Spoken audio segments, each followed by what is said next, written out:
مجيب كل سائل والصلاة والسلام على سيد الأنبياء والمرسلين وعلى آله وأصحابه وأزواجه وعلماء ملته أجمعين أما بعد فأعوذ بالله من الشيطان الرجيم بسم الله الرحمن الرحيم قال الله تبارك وتعالى في القرآن المجيد والفرقان الحميد في شأن المؤمنين لا تجد قوما يؤمنون بالله واليوم الآخر يوادون من حاد الله ورسوله ولو كانوا آباءهم أو أبناءهم أو إخوانهم أو عشيرتهم أولئك كتب في قلوبهم الإيمان وأيدهم بروح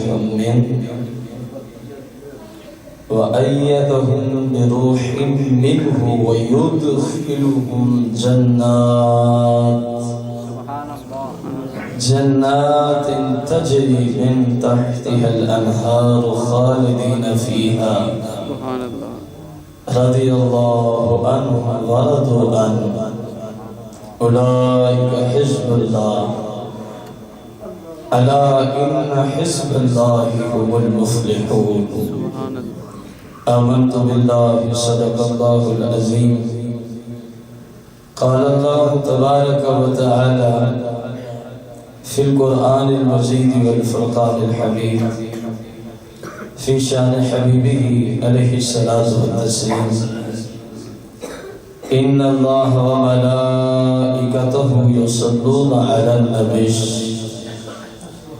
يا أيها الذين آمنوا صلوا عليه وسلموا تسليما درود و سلام عليك يا سيدي يا رسول الصلاة والسلام عليك يا سيدي يا رسول الله الصلاة والسلام عليك يا سيدي يا حبيب الله الصلاة والسلام عليك يا سيدي يا حبيب الله الصلاة والسلام عليك يا سيدي يا شفيع المذنبين الصلاة والسلام عليك يا سيدي يا رحمة للعالمين الصلاة والسلام عليك يا سيدي يا جد الحسن والحسين مولاي صل وسلم دائما أبدا على حبيبك خير الخلق كلهم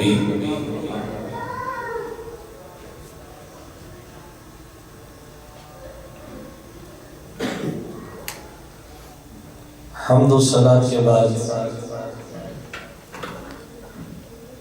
سامعین محتشم بزرگوں دوستوں اور بھائیوں الحمدللہ علی احسانہ آج کا یہ عظیم دوسرا سالانہ مقام مصطفیٰ کریم صلی اللہ علیہ وسلم سیمینار جس میں آپ سب تشریف فرما ہیں مالک کائنات سے دعا گو کہ مالک مجھے حق کہنے آپ کو حق سننے اور پھر ہم سب کو اس حق پر عمل کرنے کی توفیق و ہمت عطا فرمائے سامعین محتشم قرآن مجید فرقان حمید سورہ المجادلہ آیت نمبر 22۔ اس آیت کریمہ میں سرور دو جہاں مالک کون و مکان صلی اللہ علیہ وسلم کے مقام کا اللہ کریم نے ذکر فرمایا ہے، اور اس کے ساتھ ساتھ یہ بھی امت کو جو مسلمان ہیں انہیں پیغام پہنچایا ہے کہ ایک مومن کا مقام کیا ہوتا ہے، ایک مومن کی پہچان، ایک مومن کی شان، خصوصاً سرور دو جہاں کے مقام کی طرف نسبت کرتے ہوئے مومن کی شان یہ ہے کہ اگر مقام مصطفیٰ میں آگ ڈالنے کے لیے سامنے باغ بھی آ جائے تو مومن اس کو بھی معاف نہیں کرتا، مومن اس کو بھی معاف نہیں کرتا۔ یہ مالک کا قرآن ہے۔ اللہ کریم نے ارشاد فرمایا لا تجد قوما، آپ نہیں پائیں گے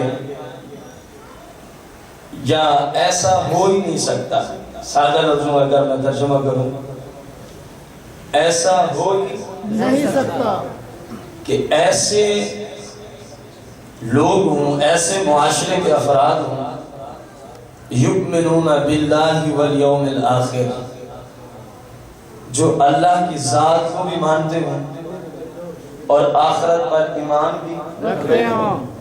مطلب کیا ہے؟ جو مسلمان ہو، جو مومن ہو، جو مسلمان ہو، یہ کسی صورت بھی نہیں ہو سکتا مومن ہو کر، مسلمان ہو کر سرکار کے مقام کے سامنے کوئی دیوار کھڑی ہونا چاہے تو مومن کبھی یہ برداشت نہیں کرتا کہ یہ جو دیوار آ رہی ہے یہ ہے کون؟ قرآن ہے یوادون من عاد اللہ ورسولہ۔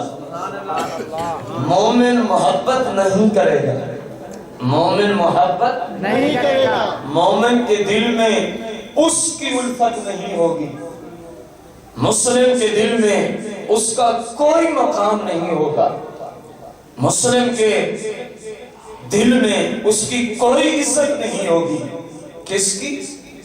من حاد اللہ ورسولہ، جو اللہ اور اس کے پاک محبوب علیہ السلام کی شان میں ایسے نظریات، ان نفوس قدسیہ کی شان کے بارے میں ایسا عقیدہ رکھتا ہے جو اللہ اور اس کے رسول کی شان کے لائق نہیں ہے، جو اللہ اور اس کے رسول کی شان کے لائق نہیں ہے، جو یہ عقیدہ رکھتا ہے مومن اس سے محبت نہیں کرتا، مومن اس سے محبت نہیں کرتا۔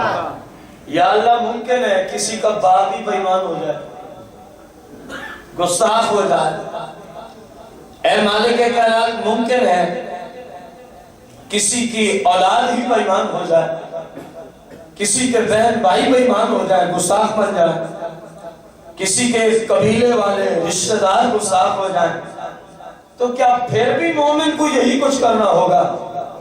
خالق کائنات نے فرمایا اگر مومن رہنا ہے تو یہی کچھ کرنا ہوگا۔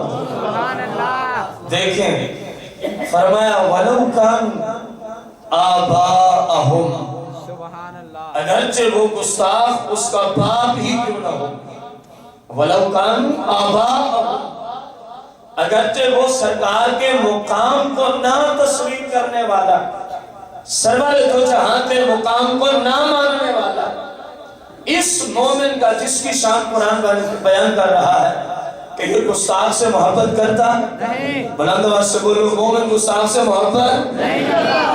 کیوں نہیں کرتا؟ کہ مقام مصطفیٰ کی بات ہے، یہ نظام ہے مقام مصطفیٰ کا، اور یہ نظریہ اور عقیدہ دیا ہے خالق کائنات نے قرآن مجید میں مسلمانوں کو۔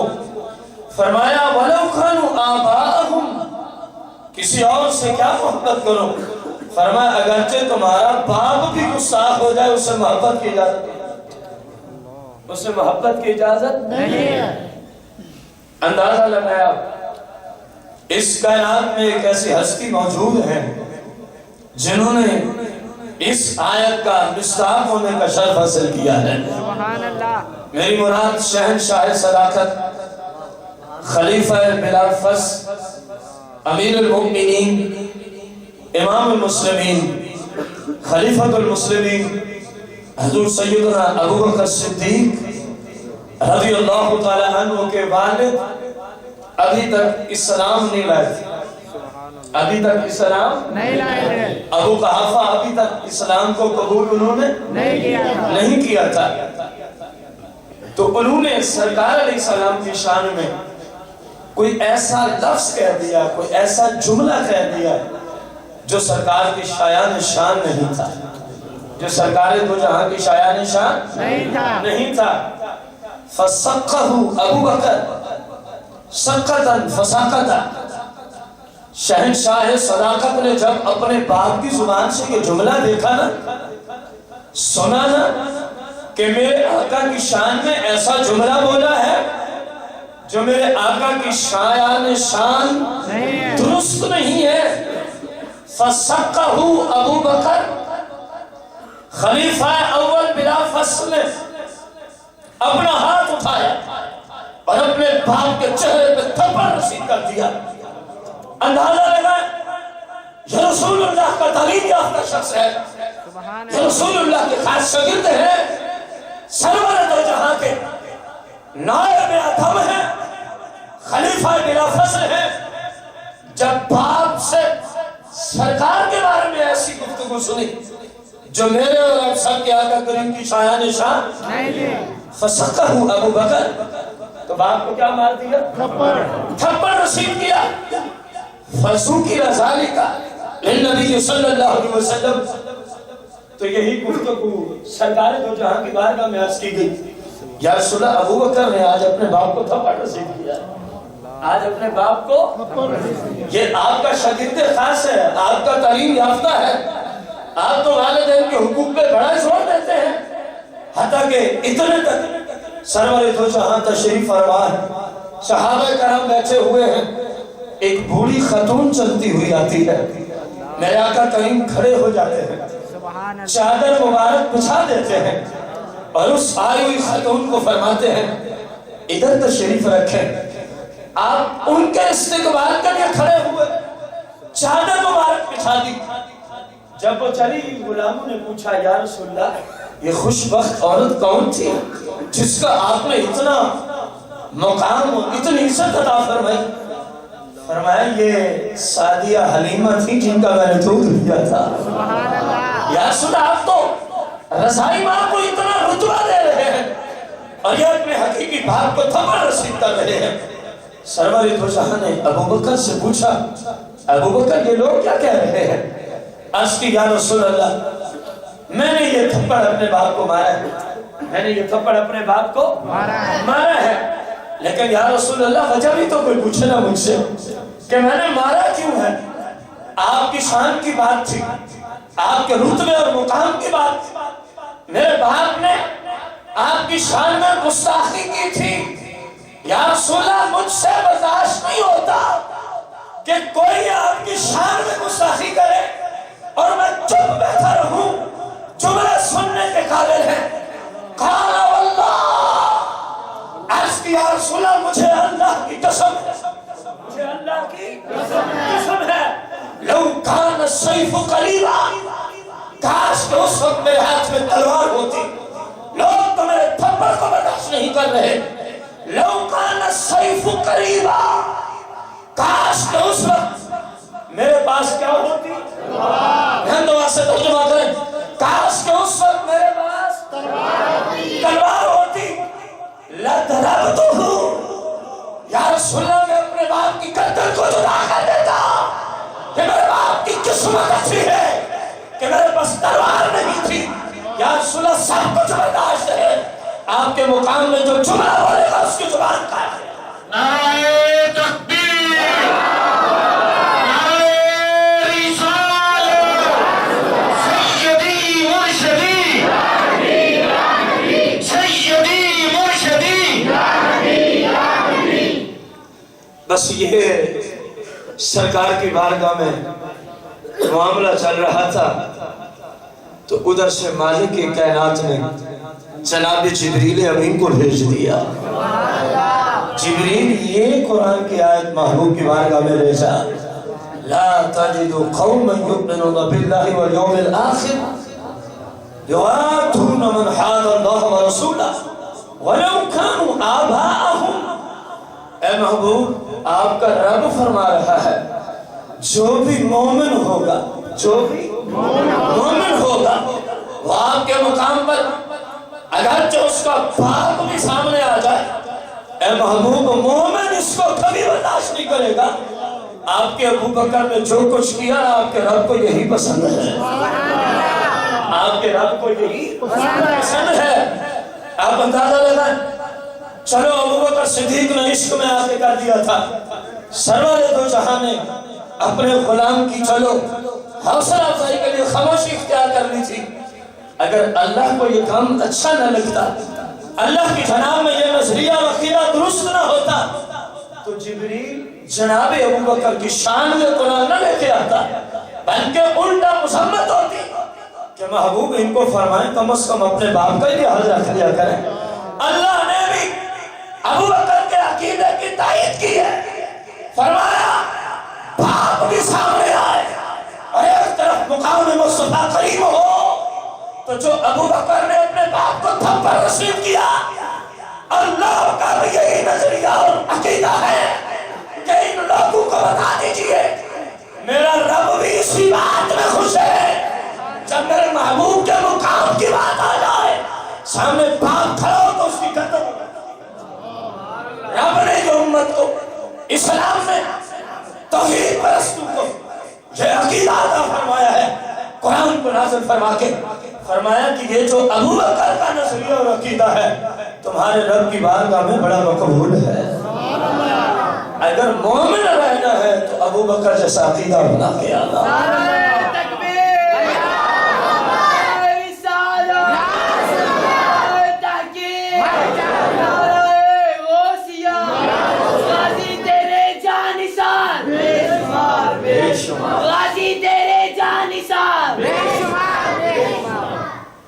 اندازہ لگا. پھر مالک نے فرمایا او ابناءہم اگر کسی کا بیٹا سامنے آ جائے اگر کسی کا بیٹا سامنے آ جائے تو معافی نہیں ہے کیونکہ مسئلہ ہے مقام مصطفیٰ کا. سبحان اللہ. کیونکہ ہے مسئلہ ہے مقام مصطفیٰ کریم علیہ السلام کا. دیکھو نا شہنشاہ عدالت ہی کی مثال کیونکہ ہم نے بہت آگے جانا ہے. اسی ایک آیت پہ بھی ہم اپنا پورا پیریڈ لگا سکتے ہیں لیکن ہم نے بہت کچھ آپ کو بتانا ہے. ابو بکر صدیق رضی اللہ تعالیٰ عنہ کو جب آپ کا بیٹا اسلام سے آیا تو بعد میں کہہ رہا ہے ابا جان آپ نا ایک جنگ میں میرے سامنے آ گئے تھے اس وقت یہ مسلمان نہیں ہوئے تھے آپ ایک جنگ میں میرے سامنے آ گئے. ابو بکر صدیق نے فرمایا پھر کیا ہوا؟ کہنے لگا میں نے اس لیے آپ کو چھوڑ دیا کہ آپ میرے باپ تھے. شہنشاہ صداقت نے فرمایا یہ تو تو تھا نا کفر کی طرف سے لڑنے آیا تھا اور میں اپنے محبوب کے مقام کی خاطر لڑنے آیا تھا. اگر جنگ میں اے عبد الرحمن اگر تم میرے سامنے آ جاتا تو میں نہ یاد رکھتا کہ یہ میرا بیٹا ہے. میں اپنے محبوب کے مقام کو ختم رکھتے ہوئے تیری گردن اڑا دیتا. قرآن نے کہا او ابناءہم ان کے بیٹے ہی سامنے کیوں نہ آ جائیں مومن گستاخ سے اس کا باپ ہو اس کا بیٹا ہو او اخوانہم اس کا بھائی ہو او عشیرتہم اس کے رشتہ داروں میں سے کوئی بھی ہو جو مومن ہوگا لا تجد قوما یؤمنون باللہ والیوم الآخر. اللہ کریم نے قرآن میں اصول عطا فرمایا ہے کہ مومن کسی کا لحاظ نہیں رکھتا. جب بات آ جائے مقام مصطفیٰ کریم کی کب لحاظ نہیں رکھتا. جب بات آ جائے مقام مصطفیٰ کریم علیہ الصلوۃ والتسلیم کی اندازہ لگا. مالک کائنات نے بھی کتنا مقدس نظریہ اور عقیدہ اس آیت میں عطا فرمایا اپنے ماننے والوں کو. فرمایا جو یوں کر لے گا جو یوں کر لے گا. کس طرح کہ جب مقام مصطفیٰ کی بات ہو اس کے خلاف کائنات کا کوئی بھی رشتہ دار کھڑا ہو جائے، دوست، محلے والا، جتنا قریبی رشتے والا کھڑا ہو جائے تو یہ اس کو کاٹ ڈالے اور کہے مقام مصطفیٰ زندہ باد۔ کہہ دیں آپ بھی مقام مصطفیٰ، مقام مصطفیٰ، مرحبا سیدی مرشدی، یا نبی یا نبی، آمد مصطفیٰ، مرحبا مرحبا۔ جب آپ کا یہ عقیدہ ہوگا، یہ نظریہ ہوگا تو اللہ کریم نے ان عقیدے والوں کو، اس نظریے کے اپنانے والوں کو کیا ہی اچھے القابات عطا فرمائے۔ پہلا لقب فرمایا اولئک کتب فی قلوبہم الایمان، سبحان اللہ، ایسے لوگوں کے دلوں میں اللہ نے ایمان کو لکھ دیا ہے۔ سبحان اللہ، اللہ کے ہاں ایمان والا یہ ہے، اللہ کے ہاں مسلمان یہ ہے، اللہ کے ہاں ایماندار یہ ہے۔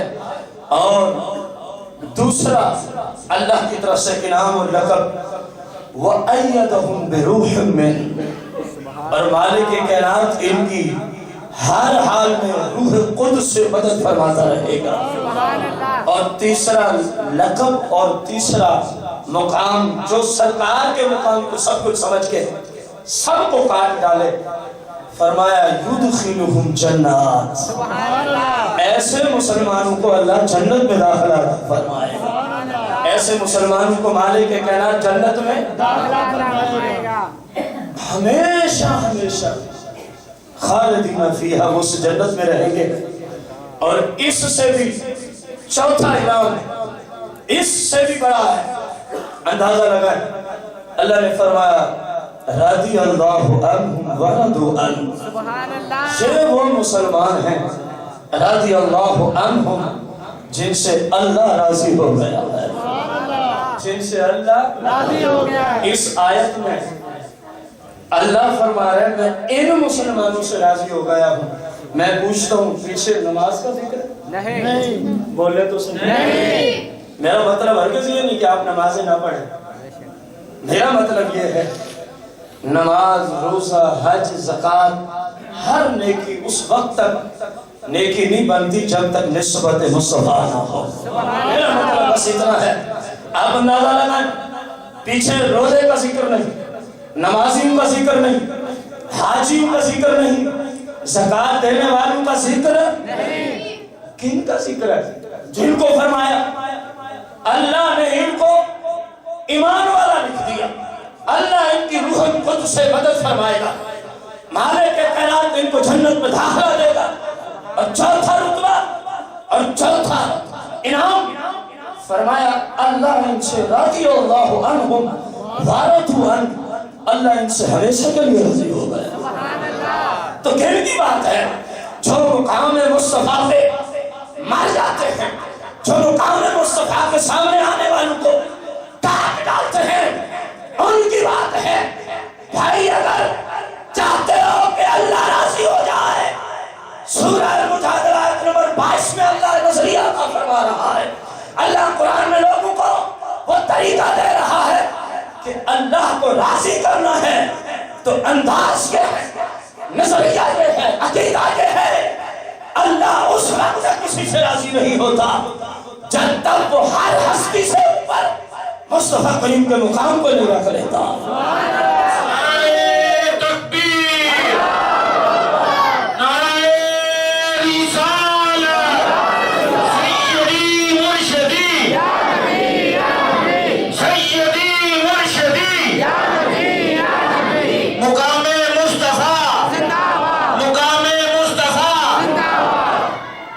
یہ چار انعام ہیں، پانچواں انعام ایک دوسرے سے بڑھ کے مالک نے فرمایا ہے اولئک حزب اللہ، سبحان اللہ، کتنی بڑی بات، اولئک حزب اللہ۔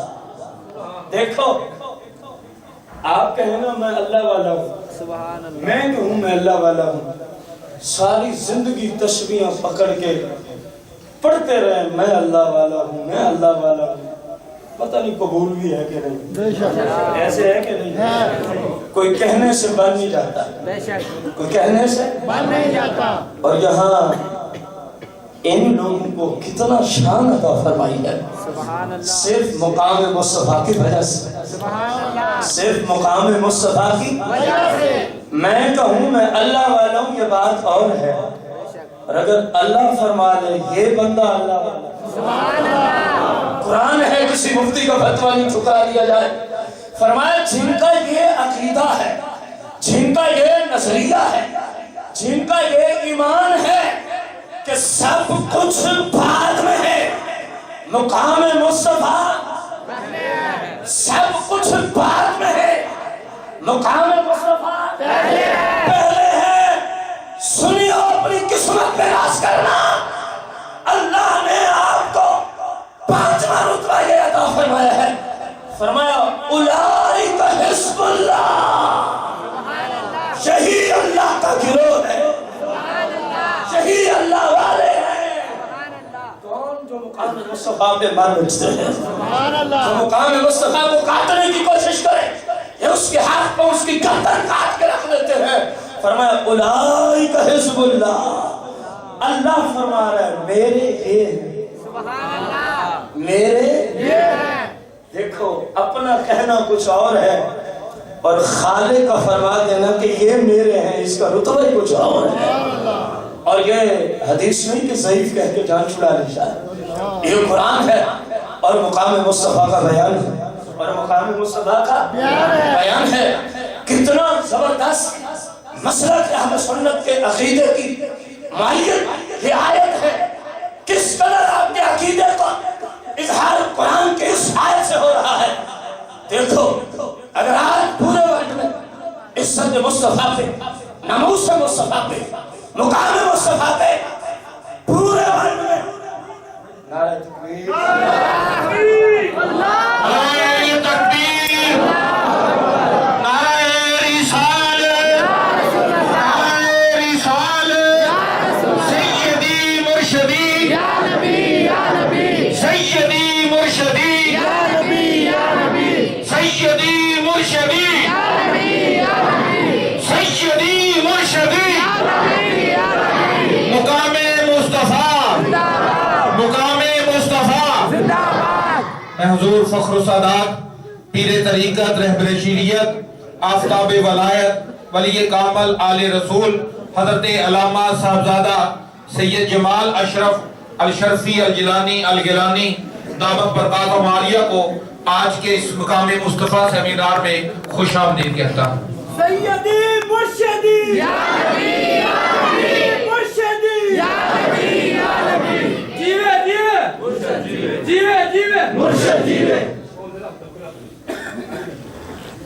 اللہ کریم کا عظیم احسان ہے کہ جس مقدس ہستی کو ہم نے اپنے غریب خانے پہ آنے کی دعوت دی تھی، دیکھیں یہ حسبی نسبی سید ہے، سرکار کا خون ان کی رگوں میں دوڑ رہا ہے، گردش کر رہا ہے، ایک مسلم کے لیے تو اتنا کافی ہے کہ سرور دو جہاں کا آن کا ایک فرد اپنی زیارت کرانے کے لیے آج ہمارے غریب خانے پہ تشریف لائے، مالک کائنات سے دعا کو اللہ کریم حضور قبلہ پیر طریقت رہبر شریعت آفتاب ولایت ولی کامل حضور سید جمال اشرف الجیلانی الگیلانی الاشرفی دامت برکاتہم العالیہ کے فیض و برکات سے ہم سب کو ہمیشہ کے لیے مستفید ہونے کی توفیق و ہمت عطا فرمائے، اور آپ کا چل کر آنا، اپنے قیمتی اوقات میں سے وقت نکال کے تشریف لانا، اللہ ان کے اس خلوص کو اپنی بارگاہ قدسیہ میں شرف قبولیت کا درجہ عطا فرمائے۔ ایک جانب سرور دو جہاں کا مقام سنتے رہو تو دوسری جانب آل رسول کی زیارت سے فیض پاتے رہو۔ کس قدر خوشبختی ہے ہماری کہ ہمارے گھر آج سرکار کی آل کا فرد تشریف لایا ہے۔ مومن کی خوشی کی انتہا ختم ہو جاتی ہے جب سرکار کی آل کا فرد کسی کے گھر تشریف لے آئے۔ خیر میں عرض کر رہا تھا، بات یاد ہے، فرمایا اولئک حزب اللہ، سبحان اللہ، یہ اللہ کا گروہ ہے. کن کو فرمایا ہے؟ پیچھے جو آپ سن آئے ہیں نمازیوں کا ذکر ہے یہاں نہیں, حاجیوں کا ذکر ہے یہاں نہیں. کس چیز کا ذکر ہے؟ فقط مقام مصطفیٰ کریم صلی اللہ علیہ وسلم.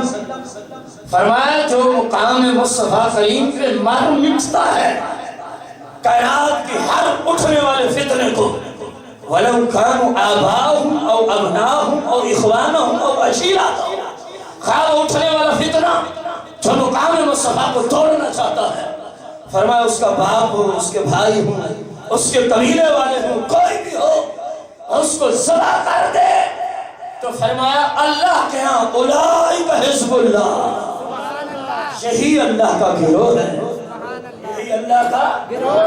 اور الحمدللہ جب ہم پورے ورلڈ میں غور کرتے ہیں اس آیت کا مصداق اگر کوئی مسلک ہمیں نظر آتا ہے تو اپنی قسمت میں ناز کرنا, اس مسلک کا نام مسلک حق اہل سنہ و جماعت ہے. اندازہ لگا مالک کائنات نے فرمایا کہ یہ اللہ کا گروہ ہے, یہ اللہ کا گروہ ہے.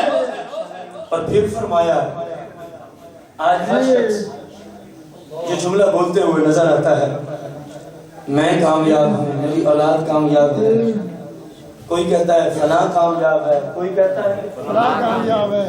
قرآن سے پوچھو حقیقی کامیاب کون ہے؟ یہ تو سب مجازی باتیں ہیں, یہ فانی دنیا ہے, آج ہے تو کل ختم ہو جائیں گے. حقیقی کامیابی کس وقت نصیب ہوتی ہے؟ حقیقی کامیاب کس مسلک کا شخص ہو سکتا ہے؟ حقیقی کامیاب شخص کا عقیدہ کیا ہے جو آپ پیچھے پڑے ہیں؟ مالک کائنات نے فرمایا الا ان حزب اللہ هم المفلحون, سنتے ہو, خبردار, آگاہ ہو جاؤ. فرمایا بس اللہ ہی کا گروہ المفلحون کامیاب ہو گیا. اللہ ہی کا گروہ کیا ہو گیا ہے؟ تو قرآن کی آیت مبارکہ کی روشنی میں ہمیں یہ معلوم ہوا کہ اگر ہم اپنی نمازیں قبول کرانا چاہتے ہیں, اگر ہم اپنے روزے قبول کرانا چاہتے ہیں, اگر ہم حج, زکات, غرض کائنات کی ہر نیکی آپ چاہتے ہو کہ ہم جو نیکی کریں وہ شرف قبولیت کے درجے تک پہنچے, تو قرآن میں وہ اصول عطا فرمایا. فرمایا اس کے لیے ایک اصول ہے کہ سب سے پہلے مقام مصطفیٰ کے محافظ بن جاؤ, پھر جو نیکی کرو گے مالک شرف قبولیت کا درجہ عطا فرمائے گا. اگر عزت رسول کا عقیدہ نہیں ہے, مقام مصطفیٰ کا عقیدہ نہیں ہے, رسول اللہ کی نسبت کا عقیدہ نہیں ہے, تو بھلے شیطان کی طرح کائنات کے چپے چپے کے سجدہ کر لو, پھر بھی ادھر سے فتویٰ یہی ہے لعنتی الہی ہوتی کہ قیامت تک تیرے اوپر میری لعنت ہے, کیونکہ تو میرے نبیوں کا ادب و احترام جو نہیں, کیونکہ تو میرے انبیاء کا ادب و احترام کے مقام کے کیا ہی کہنے. سرور تو جہاں مالک کے کون و مقام علیہ الصلوۃ والتسلیم کے مقام مصطفیٰ کریم صلی اللہ علیہ وسلم کو سننے والوں, قرآن مجید فرقان حمید میں سورہ والضحیٰ کے اندر مالک کی کائنات نے فرمایا وَوَجَدَكَ ضَالًّا فَهَدَىٰ, سبحان اللہ, وَوَجَدَكَ ضَالًّا فَهَدَىٰ.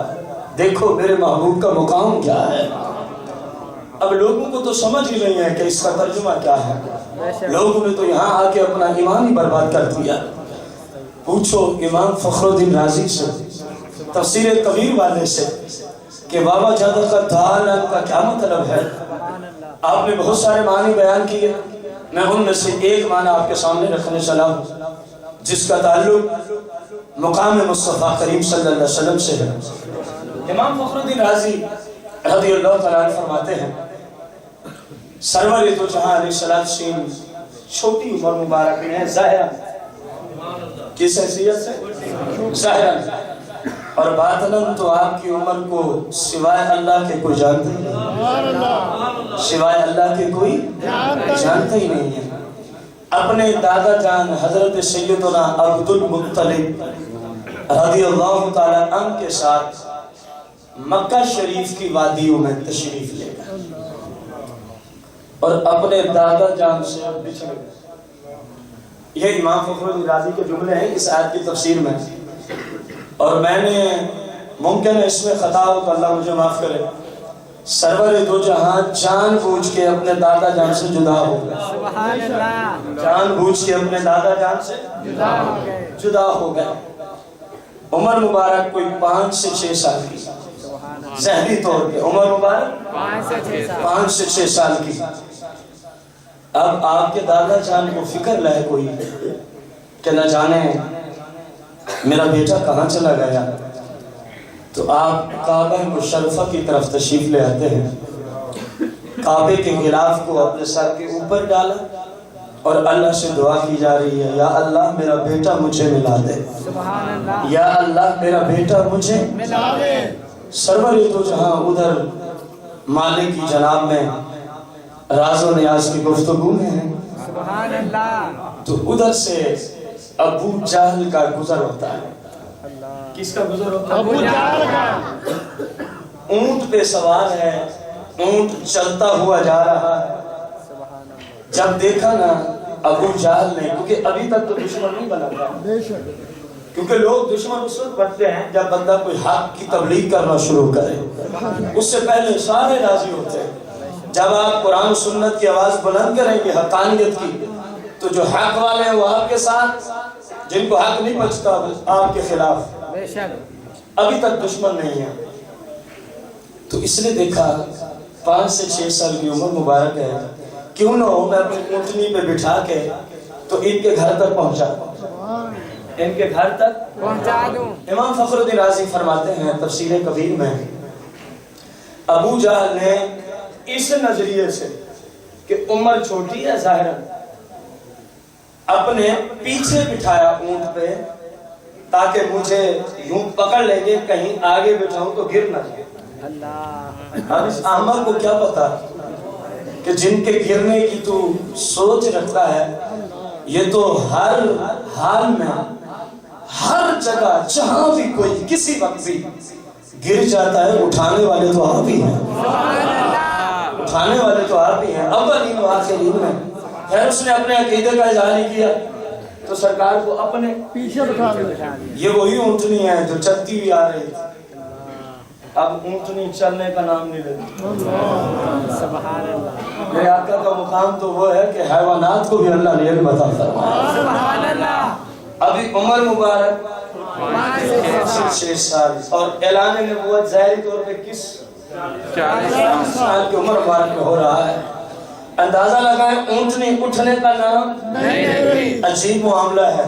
ادھر ہم دیکھتے ہیں سعدیہ حلیمہ رضی اللہ عنہ کی اونٹنی کو جب آتی ہے تو بیمار ہے، جب سرور دو جہاں کے قدم مبارک لگتے ہیں تو وہ تندرست ہو کے سب سے تیز ہے، ادھر چلتی ہوئی آتی ہے، قدم لگتے ہیں تو اٹھنے کا نام نہیں لیتے۔ عجیب منظر ہے۔ امام فخر الدین رازی فرماتے ہیں ابو جہل نے کوشش کی کہ اونٹنی اٹھے لیکن اٹھنے کا نام نہیں لیتے۔ اس کو سمجھنا ہے۔ ابو جہل کہتا ہے میں نے اونٹنی کو مارنے کا ارادہ کیا، اونٹنی نے دیکھا اس احمق کو سمجھ لیا۔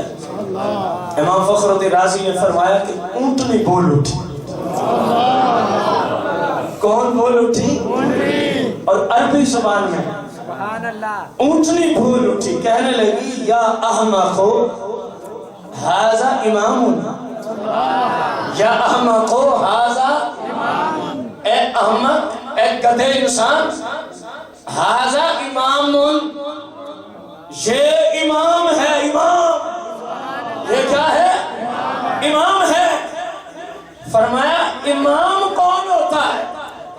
جو پیچھے ہو یا آگے ہو؟ اونٹنی کہہ رہی ہے ارے احمد یہ امام ہے، امام، تو نے جو پیچھے بٹھا دیا یہ تو ان کی شان میں گستاخی ہے، تو گستاخ ہوگا، مجھ سے گستاخی نہیں ہوتی، میں کیسے اٹھوں؟ اس امام کو اس کا رتبہ دے، اس کو آگے بٹھا، پھر مجھے دیکھ میں کس طرح جھومتی ہوئی دوڑنا شروع کر دیتی ہوں۔ تکبیر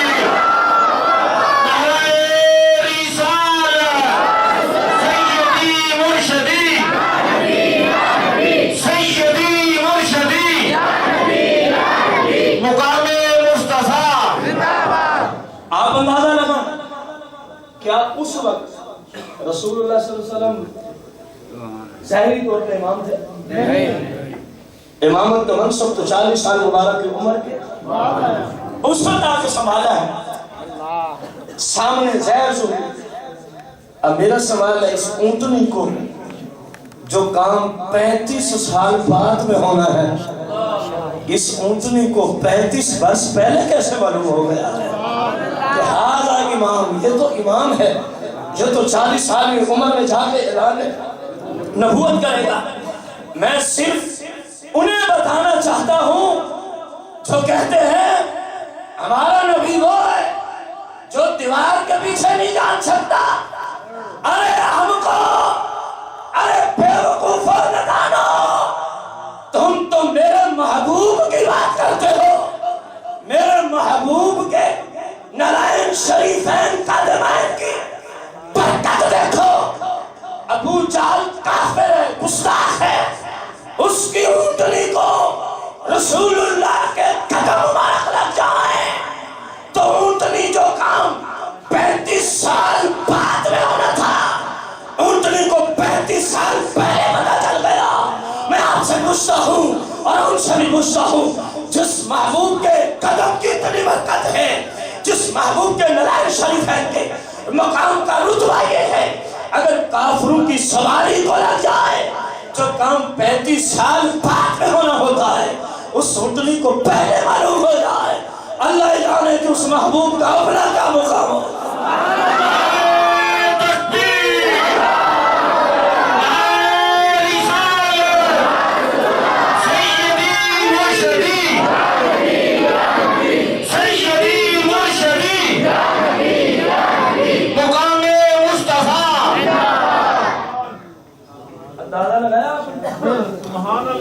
یہ پتہ نہیں کس نبی کے پیروکار ہیں کہ ان کے نبی کو ہی نہیں پتا دیوار کے پیچھے کیا ہے.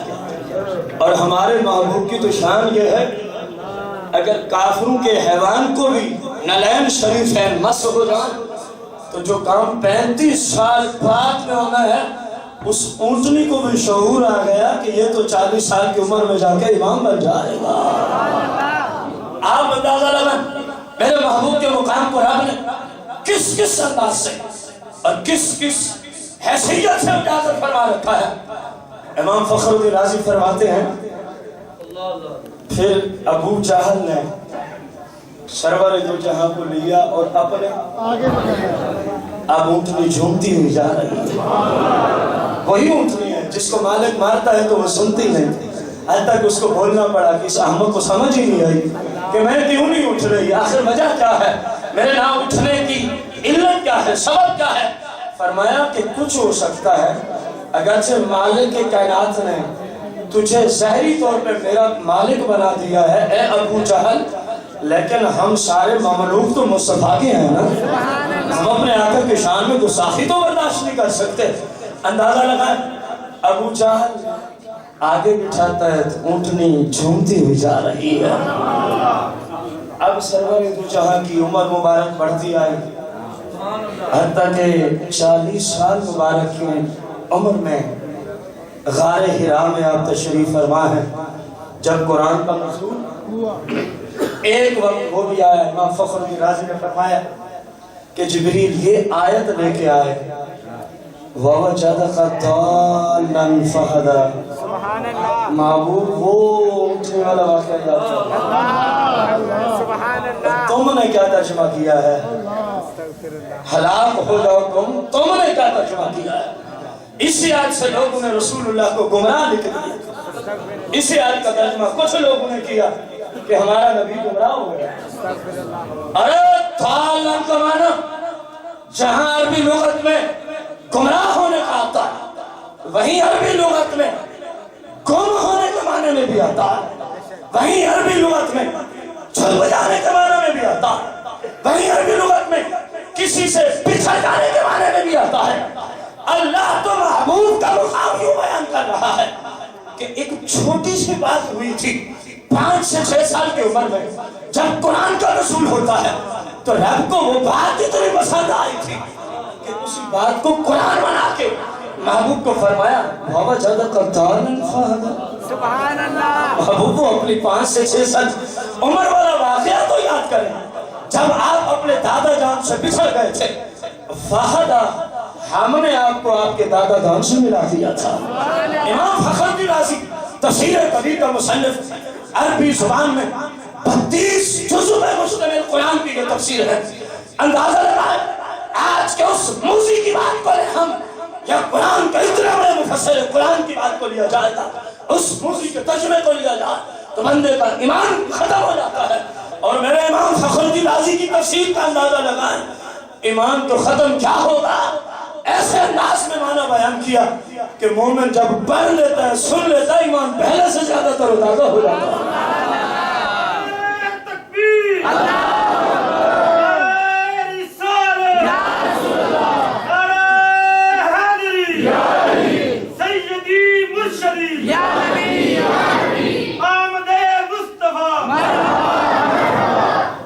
میرے آقا کریم رؤوف الرحیم علیہ السلام کا مقام سننے والوں اندازہ لگائیں آپ کی ذات تو بڑی شان و غالی ہے.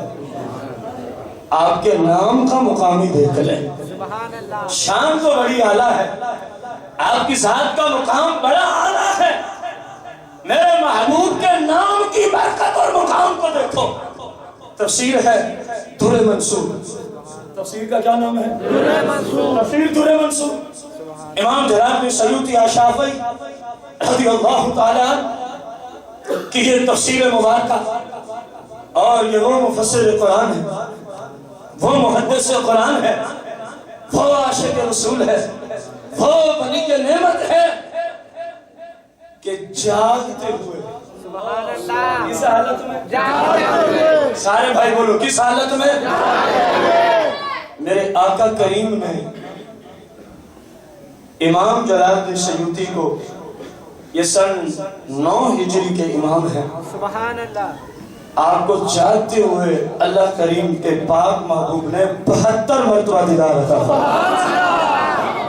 آپ اندازہ لگائیں اتنا بڑا فقیہ اتنا بڑا امام اتنا بڑا محدث اس کی تفسیر ہے قرآن مجید فرقان حمید کی سورہ آراف آیت نمبر 157 کی تفسیر پہ جب پہنچے اللہ فرماتا ہے الذی یجدونہ مکتوبا عندہم فی التوراۃ والانجیل.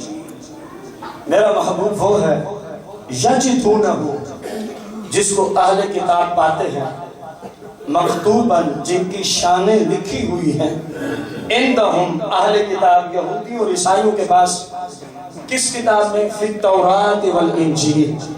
میرے محبوب کا تو مقام وہ ہے فرمایا اللہ نے کہ آپ کی شانیں تورات میں بھی میں نے لکھ دی ہیں انجیل میں بھی میں نے لکھ دی ہے. اور اس آیت سے ہٹ کے اگر میں عرض کروں تو زبور شریف میں بھی مصطفیٰ کریم کی شانیں مذکور ہیں. سبحان اللہ. امام جلال بن سیوطی اشافی اس آیت کی تفسیر میں جملہ لکھتے ہیں اندازہ لگانا کان فی بنی اسرائیل رجل. بنی اسرائیل میں ایک شخص تھا. بنی اسرائیل میں ایک شخص تھا. اندازہ لگائیں میرے آقا کریم کے نام کی برکت میرے آقا کریم کے نام کا مقام دیکھیں.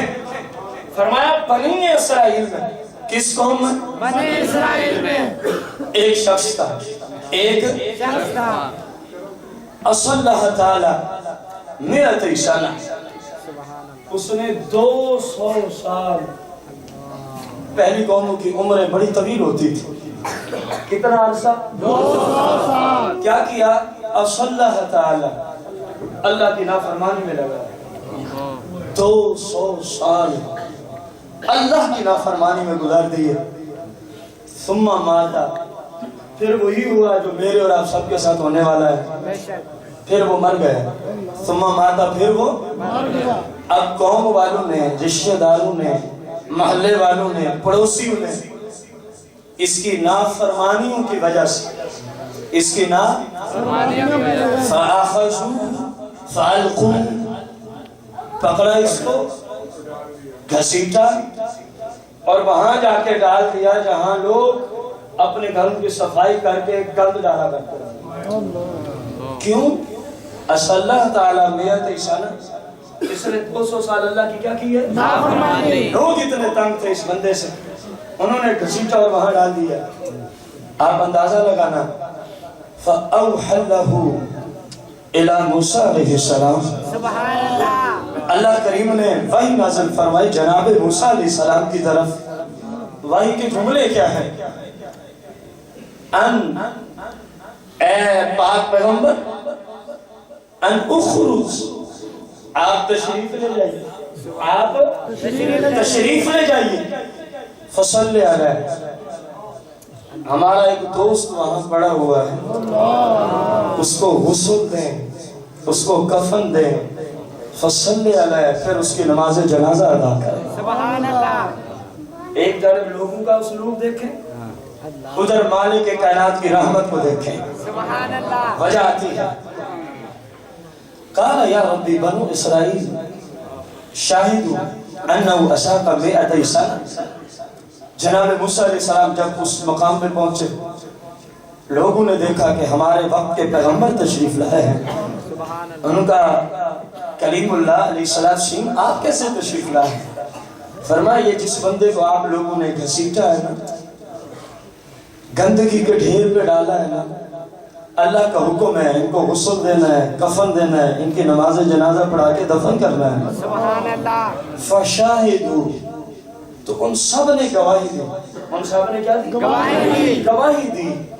انہو اساق مئت سنہ، یا کلیم اللہ، یہ تو 200 سال کا پاپی ہے، 200 سال کا مجرم ہے، اللہ کی نافرمانیاں کرتا ہے اور اسی حالت میں مر گیا. سمجھ نہیں آتی ہم اسے کیا سمجھ رہے ہیں. اور اللہ کریم کی وحی آپ کی جانے بھائی، آپ جیسا پیغمبر اس کو دفن کرنے آیا ہوا ہے. آخر اللہ سے پوچھے تو صحیح وجہ کیا ہے؟ اللہ سے پوچھے تو صحیح آخر وجہ کیا ہے؟ وجہ سن کے انشاءاللہ کسی کو ٹھنڈک پہنچے یا نہ پہنچے، کم از کم مسئلہ کے حق کا اہل سنہ و جماعت کے ہر سنی فرد کو ٹھنڈک ضرور پہنچے گی. اب جناب موسیٰ علیہ السلام نے اللہ کی جناب میں عرض کی، یا اللہ یہ تیرے بندے کچھ کہتے ہیں، تیرا حکم کچھ ہے. اب پتہ جناب موسیٰ علیہ السلام کو بھی ہے، سبحان اللہ. پوچھنے کی حکمت یہ ہے تاکہ آنے والوں کو بھی بات کا پتہ چل جائے، سبحان اللہ. آنے والوں کو بات کا پتہ چل جائے. اللہ کریم نے فَأَوْحَى اللَّهُ إِلَيْهِ، پھر وحی نازل فرمائی. فرمایا ہاکذا کان، یہ جس طرح کہہ رہے ہیں نا بات یہی ہے، یہ بندہ واقعی 200 سال کا پاپی ہے، 200 سال کا مجرم ہے، اس نے میری نافرمانی کی ہے.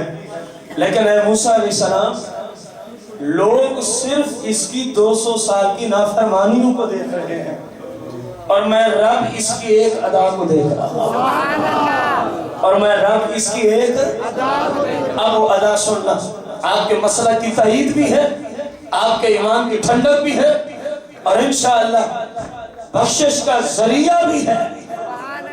موسیٰ علیہ السلام یہ ٹھیک کہتے ہیں لیکن یہ صرف نافرمانیوں تک بیٹھے ہیں، اور ہم اس کی اس ادا کو دیکھ رہے ہیں. وہ ادا کیا ہے؟ فرمایا لِأَنَّهُ كَانَ نَشَرَ التَّوْرَاةَ وَنَظَرَ إِلَى اسْمِ مُحَمَّدٍ فَقَبَّلَهُ وَغَادَ عَيْنَيْهِ. فرمایا اے موسیٰ علیہ السلام، اس بندے کی ایک ادا ہمیں پسند آ گئی ہے، اس بندے کی اس بندے کا ایک عقیدہ ہمیں پسند آ گیا ہے، اس بندے کا ایک نظریہ ہمیں، اور وہ کیا تھا؟ اللہ کریم نے فرمایا لِأَنَّهُ كَانَ نَشَرُ التَّوْرَاةَ، یہ کبھی کبھار تورات کو پڑھتا تھا، کبھی کبھار تورات کو پڑھتا تھا. جس طرح ہم سال میں کوئی 1-2 مہینوں میں قرآن کو پڑھ لیتے. آپ بولے نہیں کیونکہ آپ کو سمجھ آ گئی کہ جملہ کس طرف جا رہا ہے. میرے بزرگ بھائیوں، قرآن جیسی عظیم کتاب ہمارے گھروں میں ہے. خدا را 24 گھنٹوں میں زیادہ نہیں تو فقط 24 منٹ ہی قرآن کے لیے نکال لیا کر، زیادہ وقت نہ بھی نکلے، کم از کم قرآن جیسی کتاب. خیر کبھی کبھار کیا پڑھتا تھا؟ ابھی بات کو سنیں. وَنَظَرَ إِلَىٰ اسْمِ مُحَمَّدٍ صلی اللہ علیہ وسلم، اور تورات میں جب اس بندے کی نظر میرے محبوب کے نام پہ پڑ جاتی تھی ونظرہ، اور جب یہ دیکھتا تھا الى اسم محمد صلی اللہ علیہ وسلم، میرے محبوب کے نام کو دیکھتا تھا، اے موسیٰ علیہ السلام فقبلہ، یہ میرے محبوب کے نام کی تعظیم کی وجہ سے اس نام کو چوم لیا کرتا تھا، وَوَضَعَ نہیں، اور میرے محبوب کے نام پر اپنی آنکھوں کو یوں لگا لیا کرتا تھا۔ بس اے جناب موسیٰ علیہ السلام، لوگ اس کے 200 سال کے گناہوں کو دیکھ رہے ہیں، میں تو اس کی صدا کو دیکھ رہا ہوں کہ اس نے میرے محبوب کے نام کے مقام کا اندازہ لگا کے اس کو چوم لیا تھا۔ فَغَفَرْتُ ذُنُوبَهُ، میں نے اس کے 200 سال کے گناہ صرف اس لیے معاف کر دیے ہیں کہ اس نے میرے نبی کے نام کو چوم لیا تھا۔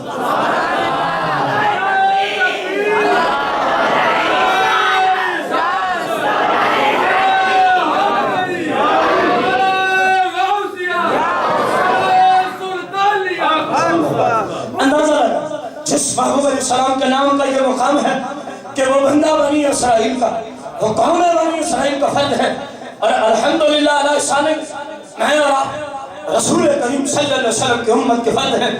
کنتم خیر امہ، قرآن کا فیصلہ ہے، ساری امتوں میں بہترین امت یہ ہے، اور اس بہترین امت میں سے جو سب سے بہتر ہے اس مسلک کا نام مسلک حق اہل سنہ و جماعہ ہے۔ اندازہ لگائیں جس بنی اسرائیل کے فرد کو 200 سال کے گناہوں کی معافی صرف اس لیے ملی ہے کہ اس نے میرے محبوب کے نام کے مقام کا لحاظ رکھا تھا، رسول اللہ کے نام کو چوم لیا تھا، تو اللہ ہی جانے کہ محبوب کے امتی کے عالم ہوگا جو ہر وقت، ہر آن، ہر لحظہ، ہر لمحہ اپنی جان بھی اپنے محبوب کے مقام پہ نشاور کرنے کے لیے تیار کھڑا ہوتا ہے۔ اللہ ہی جانے۔ سیدی مرشدی یا نبی یا نبی، آمد مصطفیٰ مرحبا مرحبا، آمد مصطفیٰ مرحبا مرحبا۔ کوئی بات سمجھ آئی؟ اور پھر فرمایا وَزَوَّجْتُهُ سَبْعِينَ حُورًا، یہ تو اس کے جنازے کو رو رہے ہیں، میں نے 200 سال کے گناہ بھی معاف کر دیے، وَزَوَّجْتُهُ سَبْعِينَ حُورًا، اور جنت میں 70 حوروں سے میں نے اس کا نکاح بھی کر دیا۔ جنت میں 70 حوروں سے میں نے اپنے اس بندے کا نکاح بھی کر دیا ہے۔ مقام مصطفیٰ کریم صلی اللہ علیہ وسلم، سننے والوں آپ نے دیکھا میرے اور آپ سب کے پاک محبوب علیہ السلام کے مقام کی باتیں ہی کچھ اور ہیں۔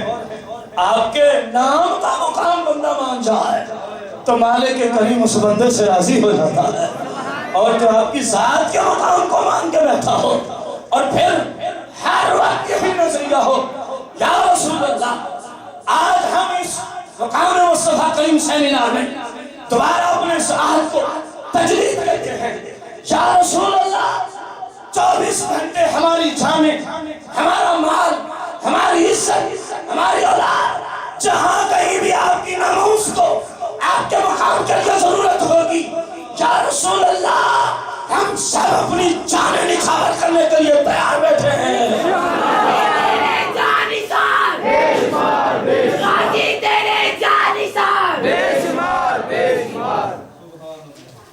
ایسے ہے کہ نہیں؟ اللہ کا فضل ہے کہ یہ رتبہ مالک نے صرف اہل سنت کو عطا فرمایا۔ قرآن مجید فرقان حمید میں ہے، سورہ البقرہ آیت نمبر 148، آیت نمبر 148 متوجہ ہیں آپ مقام مصطفیٰ کریم صلی اللہ علیہ وسلم کی طرف۔ یہ زمانے کے حوالے ساتھ میں سے ہیں، یہ بھی موسم کی تبدیلی یہ مالک کی مرضی ہے، اس میں ہمارے لیے بہتری ہے، جو بھی مالک کرتا ہے وہ بندوں کے حق میں بہتر ہوتا ہے۔ ہاں ہماری سمجھ میں آئے گا نہ آئے، جو آنے والے معزز مہمانوں کو کچھ تکالیف کا سامنا لا محالہ ہوگا، تو کیونکہ آپ میرے بلائے ہوئے مہمان ہیں تو میں آپ سب سے اس کی جو مجبوراً آپ کو تکلیف پہنچ رہی ہے، سب سے میں معذرت خواہ ہوں، کیونکہ جتنا ہو سکا تو ہم نے کیا، اعمال کی مرضی اور موسم میں تبدیلی آ گئی۔ اللہ کریم آپ کی اس آنے والے جذبے کو اپنی بارگاہ قدسیہ میں شرف قبولیت کا درجہ ہے۔ انشاءاللہ جس نیکی میں جتنی مشکلات ہوتی ہیں اس کا مقام اور رتبہ بھی اتنا اللہ بڑھا دیتا ہے، تو پریشان نہیں ہونا، بارش سے کچھ نہیں ہوتا۔ مسجد کے اوپر بھی جگہ ہے، جامع میں 2 منزل میں بھی جگہ ہے، اگر وہاں سب ختم ہو گیا تو کم از کم باہر ہی کھڑے ہو جائیں، کیونکہ ہم تو وہ ہیں اپنی جانیں بھی سرکار کو دینے کے لیے۔ یہ تو صرف بارش کی بات ہے، یہ تو صرف بارش کی بات۔ سچا عاشق بھی وہی ہے نا جو صرف زبانی دعووں کلاموں تک نہ رہے، ضرورت پڑے تو جان کا نذرانہ بھی پیش کر دے، ضرورت پڑے تو جان کا نذرانہ بھی پیش کر دے۔ سورہ بقرہ آیت نمبر 148 اللہ کریم فرماتا ہے وَلِكُلِّ وِجْهَةٌ هُوَ مُوَلِّيهَا۔ انشاءاللہ ایمان کو تازگی اور فرحت محسوس ہوگی۔ وَلِكُلِّ، اور ہر ایک کے لیے، ہر ایک کے لیے، وِجْهَةٌ هُوَ مُوَلِّيهَا، اس کی توجہ کا ایک مرکز ہوتا ہے۔ لِكُلِّ، ہر ایک کے لیے، وجہۃ، توجہ کا مرکز ہوتا ہے، ہوا مولی ہے، جو اسی کی طرف متوجہ رہتا ہے۔ یہ قرآن ہے، یہ کیا ہے؟ قرآن ہے۔ تفسیر روح المعانی ہے، الجزء الثانی، دوسری جلد ہے، صفحہ 566 ہے۔ اس آیت کی تفسیر ہے اور میں آپ کے سامنے رکھنے چلا ہوں۔ ہر ایک کی توجہ کا کیا ہوتا ہے؟ جو ہوا مولی ہے وہ اسی پہ اپنی توجہ کو مرکوز رکھتا ہے اور اسی پہ متوجہ رہتا ہے۔ المراد لکل احد قبلۃ، سبحان اللہ، المراد لکل احد قبلۃ، ولکل وجہ سے مراد ہے ہر ایک کا ایک قبلہ ہوتا ہے۔ سبحان اللہ، ہر ایک کا ایک کیا ہوتا ہے؟ قبلہ ہوتا ہے۔ جس طرح کہ آپ کا اور میرا بھی کیا ہے؟ قبلہ ہے۔ اس کا نام کیا ہے؟ کعبہ مشرفہ، کعبہ مشرفہ۔ فقبلۃ المقربین العرش، سبحان اللہ، جو مالک کی بارگاہ میں مقربین فرشتے ہیں ان کا بھی ایک قبلہ ہے، ان کا بھی ایک قبلہ ہے۔ وہ کیا ہے؟ فرمایا العرش، عرش اعظم مقربین کا قبلہ ہے۔ سبحان اللہ، والروحانیین، فرشتوں کی ایک یہ جماعت ہے، ان کا بھی ایک قبلہ ہے۔ الکرسی، ان کا قبلہ کیا ہے؟ کرسی ہے۔ والانبیاء قبلک، اور وہ تمام انبیاء محبوب جو آپ سے پہلے گزر گئے، قبلک جو آپ سے پہلے گزر گئے۔ بیت المقدس، ان کا قبلہ کیا تھا؟ بیت المقدس تھا۔ وقبلتک الکعبہ، محبوب آپ کا قبلہ کعبہ ہے، سبحان اللہ، آپ کا قبلہ کعبہ ہے۔ وہی قبلۃ جسدک، قبلے کی 2 قسمیں ہیں، ایک ظاہری قبلہ، ایک روحانیت اور باطنیت میں قبلہ۔ سبحان اللہ، اللہ کریم نے فرمایا وَقِبْلَتُكَ الْقَعْبَةُ وَهِيَ قِبْلَةُ جَسَدِكَ، یہ کعبہ آپ کا قبلہ ہے لیکن یہ ظاہری قبلہ ہے، یہ آپ کے جسم مقدس کا قبلہ ہے۔ اور ایک قبلہ روحانیت میں، آپ کا قبلہ باطنیت میں، آپ کا قبلہ آپ کی روح کا ہے۔ اندازہ لگانا، میرے محبوب کے جسم مقدس کا قبلہ ہے کعبہ، بولے محبوب کے جسم مقدس کا قبلہ ہے کعبہ۔ فرمایا وَأَمَّا قِبْلَةُ الرُّوحِ کا، اب محبوب کی روح کے قبلہ کی بات آ گئی ہے۔ اور پتہ ہے نا آیت کا ترجمہ، ہر ایک کے لیے ایک توجہ کا مرکز ہے، ہوا مولیہ، جس پہ بس وہ متوجہ رہتا ہے۔ اب محبوب کے جسد اقدس کا قبلہ خانہ کعبہ ہے، وَأَمَّا قِبْلَةُ الرُّوحِ کا، اے محبوب جو آپ کے روح مقدس کا قبلہ ہے فرمایا وہ آپ کے رب کی ذات ہے. آپ کے روح کا قبلہ فرانا آپ کے رب کی ذات ہے. وَإِنَّ كُلِّ وِجْهَةٌ هُوَ مُوَلِّيهَا ہر ایک کی توجہ کا ایک مرکز وہ اسی کی طرف متوجہ رہتا ہے. تو محبوب کے جسم مقدس کا قبلہ کعبہ ہے. جسم کعبے کو متوجہ ہے. وَأَمَّا قِبْلَةُ رُوحِكَ آنا محبوب آپ کی روح کا قبلہ آپ کے رب کی ذات ہے. جسم کعبے کو متوجہ ہے اور روح مصطفیٰ ذات خدا میں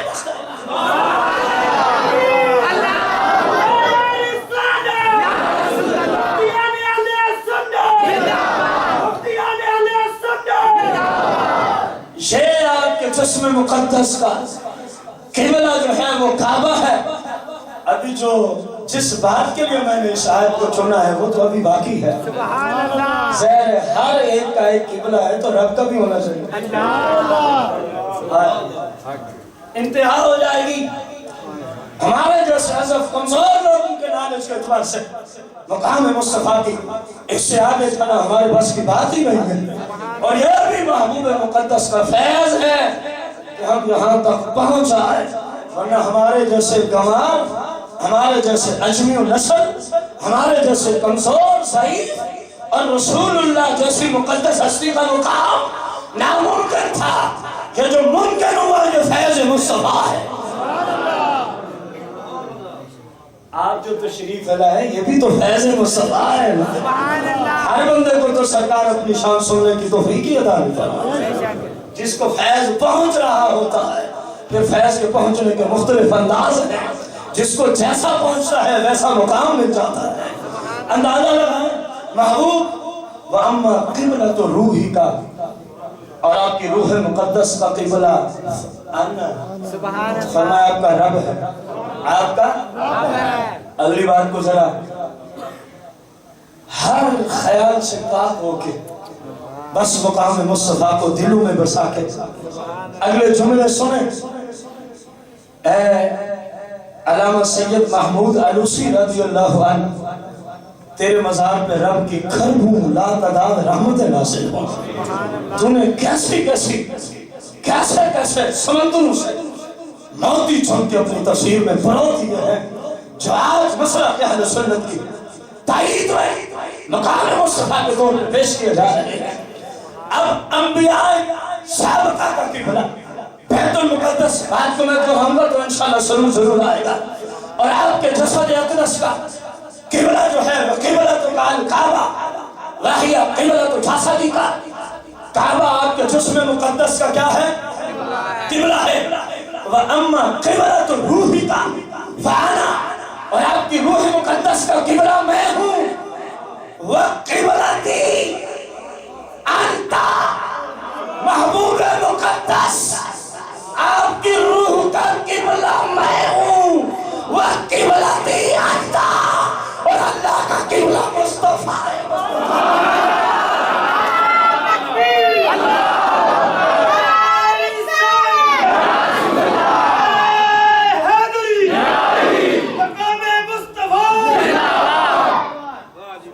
کیا فرمایا وَقِبْلَتِي أَنْتَ یا رسول اللہ. محبوب ہر ایک توجہ کا ایک مرکز ہے. قبلہ کا معنی یاد ہے کہ جس کی توجہ اسی طرح مرکوز رہتی ہے. محبوب دو عالم صلی اللہ علیہ وسلم کا مقام سیمینار میں آنے والا اندازہ لگا اس محبوب کا مقام کتنا ہوگا جس کو اللہ کریم اتنی شان پر مقام عطا فرما رہا ہے. فرمایا محبوب قبلتی انت میرا قبلہ بس آپ ہی ہے. میرا قبلہ بس مطلب کیا ہے. اب ممکن ہے کوئی کہے اللہ کو نماز پڑھتا ہے کہ قبلے کی ضرورت ہے. ارے احمد پیچھے ہم یہی بات تو ذکر کرتے چلے آ رہے ہیں. نماز کے لیے جو قبلہ ہے جو کعبہ ہے وحیہ جسدوں کا وہ تو ہے جسم مقدس ظاہری قبلہ. ہم بات کر رہے ہیں باطنی قبلے کی روحانیت کی دنیا میں قبلے کی. اس کا معنی کا ذکر کیا قرآن کی روشنی میں کہ جس کا جو قبلہ ہے بس اس کی توجہ ادھر ہی مرکوز رہتی ہے. تو اللہ محبوب کا قبلہ ہے اور محبوب اللہ کے قبلہ ہے. مطلب یہ نکلا مصطفیٰ اللہ کریم کے خیالات میں مستغرق ہے اور اللہ اپنی شایان شان اپنے محبوب علیہ السلام کی طرف ہر وقت شایان شان توجہ ہی ڈالتا رہتا ہے. اپنی شایان شان ما یلی کو بشان نہیں. جس طرح اللہ کریم کی شایان شان ہے فیض القدیر ہے, شرح جامع الصغیر ہے, جلد 1 ہے اور مقام مصطفیٰ کا بیان ہے. اور مقام مصطفیٰ کا بیان ہے. اندازہ لگائیں میرے اور اشرف کے آقا کریم علیہ السلام نے ارشاد فرمایا کہ قیامت کے دن جب ہم جنت کو جا کے دستک دیں گے, باب جنت کو کیا دیں گے؟ سرکار علیہ السلام نے فرمایا باب جنت کھل جائے گا. سبحان اللہ. اب سننا چاہیں گے مقام مصطفیٰ. فرمایا جیسے ہی باب جنت کھلے گا فانا عاجد جبار مستقبلی. سبحان اللہ. اندازہ لگائیں کسی کا استقبال کوئی کر رہا ہے, کسی کا استقبال کوئی کر رہا ہے. میرے محبوب کے مقام کے کیا کہنے. فرمایا جب میں جنت کو جاؤں گا فانا عاجد جبار مستقبلی, تو جنت کا دروازہ جیسے ہی کھلے گا تو میرے استقبال کو میرا رب تشریف لایا ہوگا. سبحان اللہ. جس طرح اللہ کی شان کے لائق ہے میرے استقبال کو میرا رب تشریف لایا ہوگا. اندازہ لگائیں خصائص کبریٰ میں یہ حدیث مبارکہ موجود ہے. حضرت سیدنا عباس سرکار دو جہاں کے حقیقی چچا جان, حقیقی چچا جان سرکار کی بارگاہ میں عرض کر رہے ہیں. قال قلت یا رسول اللہ دعني الى الدخول في دينك إمامة لنبوتك رأيتك في المهدي تناغ القمر وتشير إليه بإسمك. یا رسول اللہ مجھے بہت بڑی علامت ملی تھی جب آپ اپنے پنگوڑے میں ہوا کرتے تھے. کہاں ہوا کرتے تھے؟ پنگوڑے میں. حضرت عباس سننا میں نے اور آپ نے بھی یہ پنگوڑے والا وقت گزارا ہے. گزارا ہے کہ نہیں؟ ہماری جو حالت ہے آپ کے سامنے اور میرے محبوب کا جو مقام ہے وہ بھی آپ کے سامنے رکھنے لگا. میں نے دیکھا تھا یا رسول اللہ جب آپ اپنے پنگوڑے مبارک میں ہوتے تھے تو آپ چاند سے گفتگو کس چیز سے؟ چاند سے گفتگو فرمایا کرتے تھے اور آپ اس کی طرف انگل مبارک سے اشارہ بھی فرمایا کرتے تھے. اور فحیث اشرت الیہ مالا, جیسے آپ اس کی طرف انگل کا اشارہ کرتے میں دیکھتا چاند ویسے ہی بالکل جھوم جاتا. آپ انگل کو اس طرف اٹھاتے چاند اس طرف چلا جاتا, آپ انگل سے اشارہ اس طرف کرتے چاند اس طرف چلا جاتا, آپ جس طرف انگل کو لے جاتے چاند اسی طرف چلا جاتا. یا رسول اللہ یہ میں نے دیکھا ہے یا ہوا بھی ہے؟ قال انی کنت احدثه ويحدثني. فرمایا اے میرے چچا عباس, قال انی کنت احدثه, فعل مضارع پہ کانا کی گردان ہو تو ماضی اس سے مراد. فرمایا میں اس سے باتیں کرتا رہتا تھا. سبحان اللہ. چاند سے باتیں کرتا رہتا تھا. چاند سے بات کی یہ جملہ نہیں, کرتا رہتا تھا. ماضی سے مراد ساری پیچھے والی ماضی. میں چاند سے باتیں کرتا رہتا. وَيُحَدِّثُنِي, اور چاند مجھ سے باتیں کرتا رہتا, اور چاند مجھ سے باتیں کرتا رہتا. اے میرے چچا آپ نے تو اتنے تک دیکھا ہے, میں کچھ اور بھی بتانا چاہتا ہوں. جب یہ چاند حینا یسجد تحت العرش, میں جب پنگھوڑے میں ہوتا تھا یہ چاند عرش کے نیچے جا کے اللہ کو سجدہ کرتا تھا. اے چچا جان اس وقت میں اس چاند کی سجدے کی کیفیت کو نہیں دیکھتا تھا, اس کی آواز بھی سن لیتا تھا. یہاں پر ایک بات میں کرنا چاہ رہا ہوں. سائنس کی دنیا میں جو معلومات مجھے ملی, اندازہ لگانا زمین سے چاند کا سفر کتنا ہے؟ زمین سے چاند کا سفر کتنا ہے؟ زمین سے چاند کا سفر 3,84,400 کلومیٹر ہے. زمین سے چاند کا سفر سائنس کی دنیا میں 3,84,000 دہرائیں 3,84,400 کلومیٹر. یہ زمین سے چاند کا سفر ہے. اب یہ جو زمین ہے مشرق سے مغرب تک, شمال سے جنوب تک, ہماری معلومات جو سائنس کی دنیا میں ہم نے کی یا لی مختلف انداز سے, اس کی روشنی میں زمین جو ہے ساری, اس کا جو ٹوٹل زمین کلومیٹر کی دنیا میں 40,041 کلومیٹر.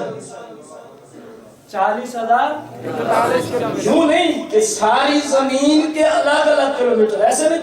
مثلا ایک ہے یہاں سے لاہور کتنے کلومیٹر, اور ایک ہے جتنا درمیان میں رقبہ ہے اس کے ساتھ آپ فٹ بنائیں پھر اس کے کلومیٹر. ایسی نہیں یہاں سے لاہور کتنے کلومیٹر, اس انداز کو میں ذکر کر رہا ہوں. تو زمین ٹوٹل کی ٹوٹل کتنے ہیں؟ بلند آواز سے بولو, مقام مصطفیٰ نہیں سنو, بولو نا بلند آواز سے. زمین کتنی ہے؟ 40,041 کلومیٹر. اور چاند کا زمین سے فاصلہ کتنا ہے؟ 3,84,000. اندازہ لگائیں زمین کا اور چاند کا زمین سے جتنا فاصلہ ہے, کتنا تفاوت ہے. اور اللہ کا کرنا کچھ ایسا کہ مدینہ منورہ پوری زمین کے درمیان میں, مدینہ منورہ پوری زمین کے درمیان میں, تقریباً درمیان میں, تقریباً چند 100 کلومیٹر کا فرق ہو تو میں نہیں کہتا, تقریباً درمیان میں. اب ایک بات کہنا چاہتا ہوں, مقام مصطفیٰ کے میرے محبوب کے بچپن کا عالم دیکھو. کنگوڑے میں ہے, مکہ شریف میں ہے. باتیں کس سے کی جا رہی ہیں؟ چاند سے. جو 3,84,400 کلومیٹر دور تک بچپن کی حالت میں گفتگو کر بھی رہے ہیں, سن بھی رہے ہیں. گفتگو کر بھی رہے ہیں, سن بھی رہے ہیں.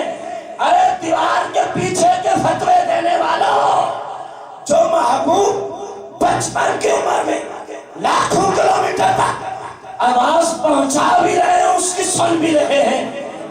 اور مدینہ سے یہ دنیا کتنی؟ چند ہزار کلومیٹر, چند ہزار کلومیٹر. تو جس محبوب مقدس کی سماعت کا یہ مقام ہے, سماعت کا یہ عالم ہے, اور وہ بھی بچپن میں, سبحان اللہ, وہ بھی کس حالت میں؟ جو لاکھوں میل دور چاند کھڑا ہے, اس کی گفتگو کو سنا بھی جا رہا ہے, اس سے گفتگو کی بھی جا رہی ہے. تو چھوٹی سی کائنات سے جب کبھی کوئی میرے آقا کو پکارے تو مصطفیٰ کی سنے. جہاں کہیں کوئی رکھا ہو تو مصطفیٰ کریم اس کو نہیں دیکھ سکتے. میرے بھائی, سارا ورلڈ آپ کے سامنے ہے, ساری دنیا آپ کے سامنے ہے. بلکہ المدخل شریف میں علامہ ابن حاتم نے تو حد کر دی, 700 سال پہلے کا محدث ہے, پہلے کا مفسر قرآن اور امام ہے. آپ فرماتے ہیں اے مومن, سبحان اللہ, خطاب کس کو کیا ہے؟ مومن کا. اے بندہ مومن, اے بندہ مومن, یہ عقیدہ رکھ, یہ عقیدہ رکھ. تیرے دل کا جو خیال ہے نا, تو جہاں کہیں ہو, فرمائے یہ اٹھتا بعد میں ہے, مدینے میں مصطفیٰ کو خبر پہلے ہو جاتی. میرے آقا کا تو مقام یہ ہے, میرے آقا کی تو شان یہ ہے آج کے اس سالانہ دوسرے مقام مصطفیٰ کریم صلی اللہ علیہ وسلم کے سیمینار کے سلسلہ میں آخری حدیث مبارکہ صحیح بخاری شریف سے اندازہ لگائیں. اس حدیث کو سننے کے بعد آپ کو انشاءاللہ الرحمن معلوم ہو جائے گا کہ اگر اس کائنات میں اللہ کے ہاں کوئی حقیقی مسلک ہے، حق پرست مسلک ہے، اس مسلک کا نام آپ نے بتانا. اس مسلک کا نام کیا ہے؟ بلند آواز سے مسلک کا نام کیا ہے؟ صحیح بخاری شریف ہے. کتاب الاذان، کتاب الاذان حدیث کا نمبر 684. حدیث کا نمبر 684. حدیث بخاری سے پہلے کچھ لوگوں کا ایک عقیدہ آپ کے سامنے رکھنا چاہوں گا. بعض لوگوں نے اپنی کتب میں، جیسا کہ صراط مستقیم ہے، یہ عقیدہ لکھا ہے اگر نماز میں رسول اللہ کا خیال آ جائے تو اس سے کہیں بہتر ہے. یہ بعض لوگوں کا عقیدہ ہے. اس سے کہیں بہتر ہے بیل کا خیال لے آؤ، معاذ اللہ گدھے کا خیال لے آؤ، اپنی بیوی سے جو تم جنسی تعلق قائم کرتے ہو اس کا خیال لے آؤ. یہ نبی کے خیال سے بہتر ہے. یہ بعض لوگوں نے لکھ دیا. پڑھیں سب استغفر اللہ العظیم. کائنات کے کسی کونے میں، کیونکہ بعض انٹرنیٹ ہماری حق کی آواز پوری دنیا تک پھیلتی ہے، کسی کونے میں کسی بد مذہب کو ہماری اس بات پہ اعتراض ہو، تمہارے گھر سے چھپی ہے کتاب کا نام صراط مستقیم ہے، مصنف محمد اسماعیل دہلوی ہے، جس کے نام پہ تم آج تک امام پتہ نہیں کیا کیا القابات لگاتے ہو اور اس کی کتاب چھاپ کے بھیج کے پیسے کما رہے ہو. تم سب سے میں یہ بات کرنے چلا ہوں کہ یہ کیسا نظریہ ہے کہ سرکار کے خیال سے گدھے کا خیال تمہارے ہاں بہتر ہے. تو بتایا جائے ایسا شخص مسلمان ہے؟ سرکار کے خیال سے بیوی کے ساتھ جنسی تعلق قائم کرنے کا لکھتا ہے خیال لے آنا کہیں بہتر ہے. کیا ایسا شخص مسلمان ہے؟ میری بات نہ مانو، آپ کی بات کوئی نہ مانے، کم از کم صحیح بخاری میں رسول اللہ کی حدیث کو تو ماننا پڑے گا نا. سننا اور اپنے مسئلہ پہ ناز کرنا. سرور دو جہاں مالک کون و مقام صلی اللہ علیہ وسلم ان رسول اللہ صلی اللہ علیہ وسلم ذهب الى بني عمرو بن عوف ليصلح بينهم. سرکار علیہ السلام دو قبیلوں کے مابین لڑائی ہو گئی. کیا ہو گئی؟ یہ بخاری کی حدیث. سرور دو جہاں ان کے مابین صلح کرانے کے لیے تشریف لے گئے. ان کے مابین صلح کرانے کے لیے تشریف لے گئے. فحانت الصلاة فجاء المؤذن الى ابی بکر رضی اللہ عنہ. ادھر نماز عصر کا وقت ہو گیا. نماز عصر کا وقت ہو گیا. فجاء المؤذن الى ابی بکر رضی اللہ عنہ. سیدنا بلال رضی اللہ عنہ مؤذن رسول تشریف لے آتے ابو بکر صدیق کی بارگاہ قدسی اور عرض کرنے لگے فقال اتصلی الناس، کیا آپ لوگوں کو نماز پڑھا دیں گے؟ کیا آپ لوگوں کو نماز پڑھا دیں گے؟ میں اقامت کا ہوں. قال نعم. فرمایا بلال آپ اقامت کے ہیں، میں نماز پڑھا دیتا ہوں. بلال نے عرض کی نا کہ سرور دو جہاں یہاں موجود نہیں ہے، آپ کہیں صلح کرانے تشریف لے گئے ہیں. فصلی ابو بکر. ابو بکر نے کیا شروع کرا دی؟ نماز. فجاء رسول اللہ صلی اللہ علیہ وسلم. صحابہ و اہل بیت نماز میں، ابو بکر امام این نماز. فجاء رسول اللہ صلی اللہ علیہ وسلم. سرکار دو جہاں تشریف لے آتے ہیں. دیکھو بخاری کے جملے. فجاء رسول اللہ صلی اللہ علیہ وسلم والناس فی الصلاۃ. جب سرکار ہے تو لوگ نماز میں کھڑے تھے. لوگ نماز میں کھڑے تھے. فتخلص حتى وقف في الصف. تو صحابہ نے صفوں میں گنجائش پیدا کی. والناس فی الصلاۃ، جملہ یاد رکھنا ہے. صحابہ اندر کھڑے نماز میں ہیں، سرکار آتے ہیں، صفوں میں گنجائش پیدا کی. پہلی صف کو سرکار نے عبور کیا، دوسری صف کو عبور کیا، تیسری کو کراس کیا، چوتھی کو کیا الغرض.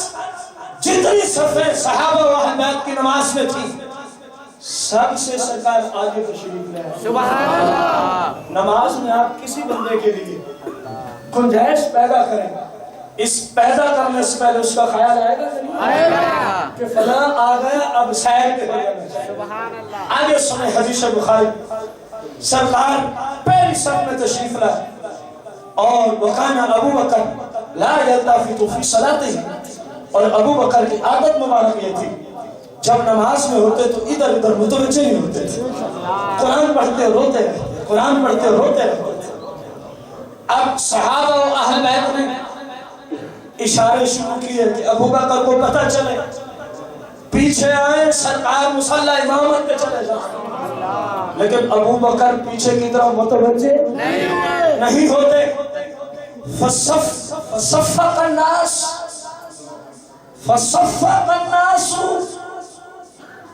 وهم فی الصلاۃ. سبحان اللہ. اب صحابہ و اہل بیت نے نماز کی حالت میں تالیاں بجانا شروع کی. اور وہ لوگ کیوں پریشان ہو رہے ہیں؟ تمہارا تو مسلک کی تائید ہے صحیح بخاری سے. وہ کہتا ہے سرکار کا خیال آئے نماز نہیں ہوتی. میں کہتا ہوں صحابہ و اہل بیت و رسول اللہ واللہ سب کے نزدیک نماز ہوتی ہوئی ہے جس میں خیال مصطفیٰ. میں بخاری سے والا پیش کر رہا ہوں. اب میں پوچھتا ہوں، سرکار ساری صفوں کو کراس کر کے آگے آ کے کھڑے ہو گئے.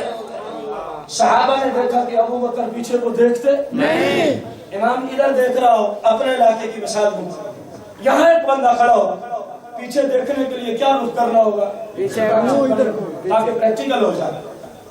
قبلہ رخ کھڑے ہیں، نماز پڑھا رہے ہیں، فرض کیا جیسا کہ ابو بکر پڑھا رہے تھے.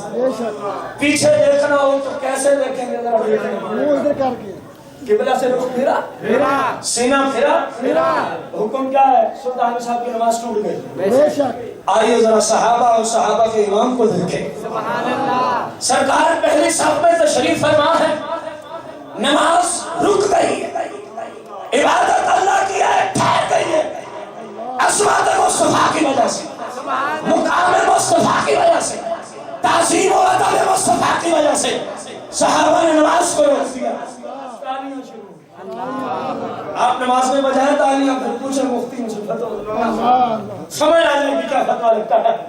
صحابہ نے تالیاں بجانا شروع کی اور ابو بکر پیچھے کی طرف متوجہ نہیں ہو رہے.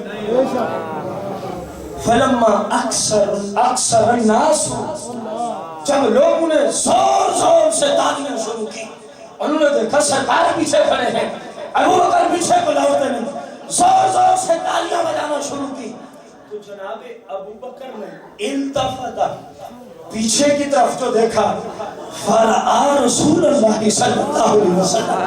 جب ابو بکر پیچھے دیکھتے ہیں تو سرکار دو جہاں تشریف فرما ہے. فاشار الیہ رسول اللہ صلی اللہ علیہ وسلم ان امکث مکانک. سرکار نے اشارہ فرمایا پڑھاتے رہو، پڑھاتے رہو. فرفع ابو بکر شتھا فحمد اللہ علی ما امر.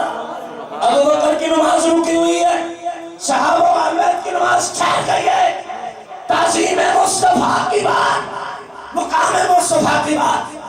فرفع ابو بکر یدہ، اور کھڑے نماز میں ہاتھ دعا کے لیے بلند کر. صحیح بخاری پڑھ رہا ہوں، اعلیٰ حضرت کا فتویٰ نہیں کہ رد کر دیا جائے، رسول اللہ کی حدیث مبارکہ ہے. اپنے ہاتھوں کو بلند کیا، فحمد اللہ علی ما امر. اور جو سرکار نے فرمایا نا پڑھاتے رہو. ابو بکر نے اللہ کی جناب میں عرض کی، مالک تیرا کتنا شکر ہے، تیرا کتنا میری ذات پہ کرم ہے کہ تیرے محبوب جیسے ہستی نے فرما دیا پڑھاتے رہو پڑھاتے رہو. نماز ٹھہری ہوئی ہے، ہم فصلہ سارے نماز میں ہیں. اب مقام مصطفیٰ آ گیا، نماز ٹھہر گئی، گفتگو رسول اللہ کی شان میں شروع ہو گئی. کوئی سرکار کی طرف متوجہ کرنے کے لیے تالیاں بجا رہا ہے, کوئی سرکار کے انعام دینے پہ اللہ کی حمد و ثنا بجا رہا ہے, اور ابو بکر پیچھے, سامان کے پیچھے. سرور دو جہاں آگے, سرور دو جہاں آگے. سرکار نے نماز مکمل کرا دی. میں پوچھتا ہوں صراط مستقیم کا عقیدہ رکھنے والوں سے, تم کہتے ہو رسول کا خیال ہے نماز نہیں ہوتی. ابو بکر بتاتے ہیں خیال رسول تو دور کی بات ہے, مقام مصطفیٰ آ جائے تو نماز کو روک دو.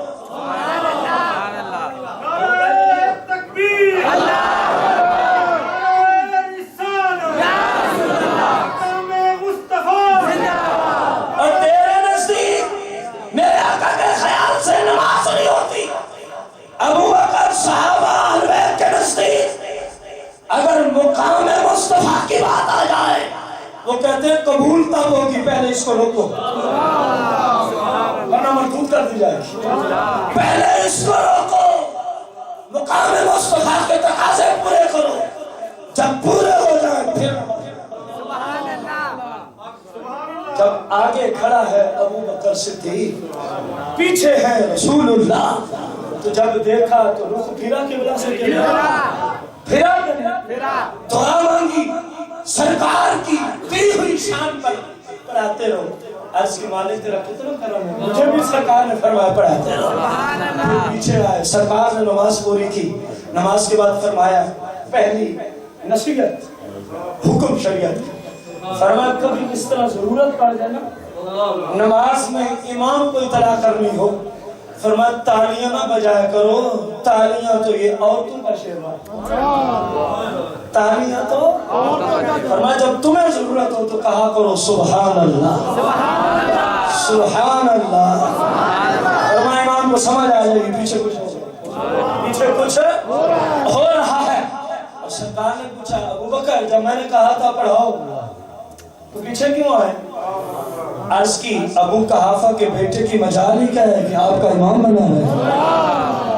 اب میں پوچھتا ہوں ان سے جو کہتے ہیں خیال رسول آ جائے, تصور رسول آ جائے, نماز نہیں ہوتی, اس سے بہتر ہے حیوانات کا بندہ خیال لے آئے. آپ بھائیوں سے سوال کرتے ہوئے پوچھنا چاہتا ہوں صحابہ و اہل بیت کا عقیدہ ٹھیک ہے؟ تھوڑی سی سخت بات جو ہے میرے بھائی, قرآن کی روشنی میں جب تک یہ عقیدہ نہیں کوئی عبادت قبول نہیں ہے. سارے بولو ان کا عقیدہ ٹھیک کہ ابو بکر ہو صحابہ و اہل بیت کا, یہ کہتے ہیں نماز نہیں ہوتی, وہ کہتے ہیں صرف خیال کی بات کرتے ہو, ہم نماز کو چھوڑ دیں. رکی رہی کہ نہیں رکی رہی؟ نماز ٹھہر گئی, تسلیم مصطفیٰ جاری رہی. نماز رکی رہی, مقام مصطفیٰ کا اعلان ہوتا رہا. نماز ٹھہری رہی, شان مصطفیٰ کا اظہار ہوتا رہا. اور سرکار نے یہ تو نہیں فرمایا کہ تم نے یہ غلطی کی.